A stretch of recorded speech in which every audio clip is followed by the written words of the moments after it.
ராமுவுக்கு 28 வயசானதால் அவனுக்கு பொண்ணு பார்க்க போயிருக்காங்க. போன இடத்துல பொண்ணு ராமுக்கு ரொம்பவே அழகாக இருந்ததால் பிடிச்சி போயிருக்கு. பொண்ணுக்கும் ராமு ரொம்ப பிடிச்சி போயிருக்கான். இந்த நேரத்தில் ராமுவுக்கு சாப்பிட புளியோதரையை கொடுத்துருக்காங்க அந்த வீட்டில்.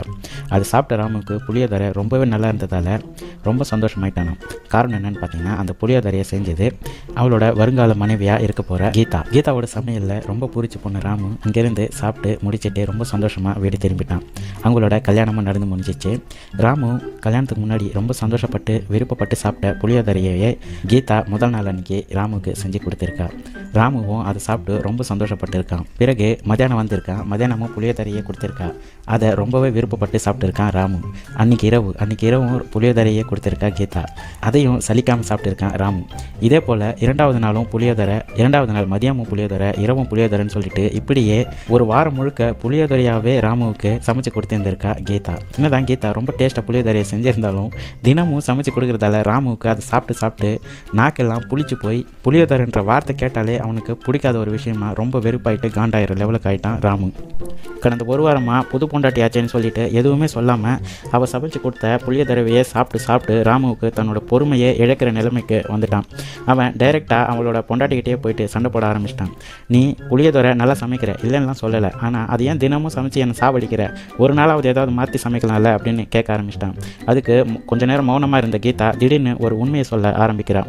அது என்னென்னு பார்த்தா, பொதுவாக கீதாவுக்கு சமைக்கவே தெரியாதான்.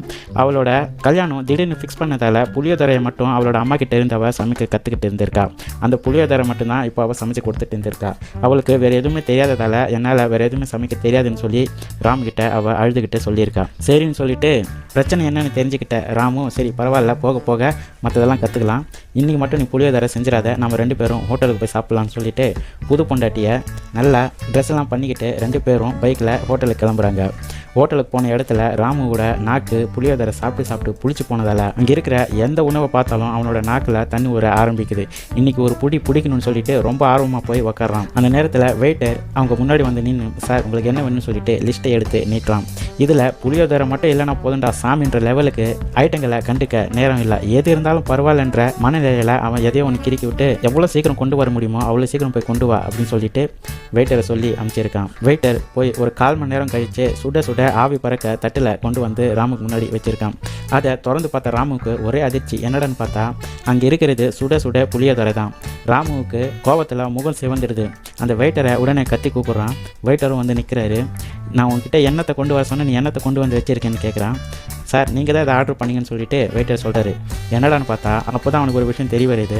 அவன் அவசரத்தில் மறுபடியும் புளியோதரையை தான் ஆர்டர் பண்ணியிருக்கான்னு சொல்லிட்டு அவனுக்கு புரிய வருது. ஃப்ரெண்ட்ஸ், இப்போது ராமுவோட நிலைமை என்னவாக இருக்குன்னு சொல்லிட்டு நீங்கள் கமெண்ட் பாக்ஸில் கருத்து சொல்லுங்கள். இந்த மாதிரி கதைகள் நம்ம சேனலில் இனிமேல் தொடர்ந்து வந்துக்கிட்டே இருக்கும். இது நம்மளோட புது சேனல். ஃப்ரெண்ட்ஸ், இந்த புது சேனலுக்கு உங்களோட ஆதரவு தேவைப்படுது. தயவு செஞ்சு இந்த கதை உங்களுக்கு பிடிச்சிருக்குன்னு நம்புகிறேன். இந்த கதை உங்களுக்கு பிடிச்சிருந்தா சப்ஸ்கிரைப் பண்ணிவிட்டு பக்கத்தில் இருக்கிற பெல் சிப்பில் தட்டிடுங்க. மறக்காமல் இந்த வீடியோவை நீங்கள் ஷேர் பண்ணி விடுங்க. ஓகே, அடுத்த ஒரு வீடியோவில் நான் உங்களுக்கு சந்திக்கிறேன். Bye bye.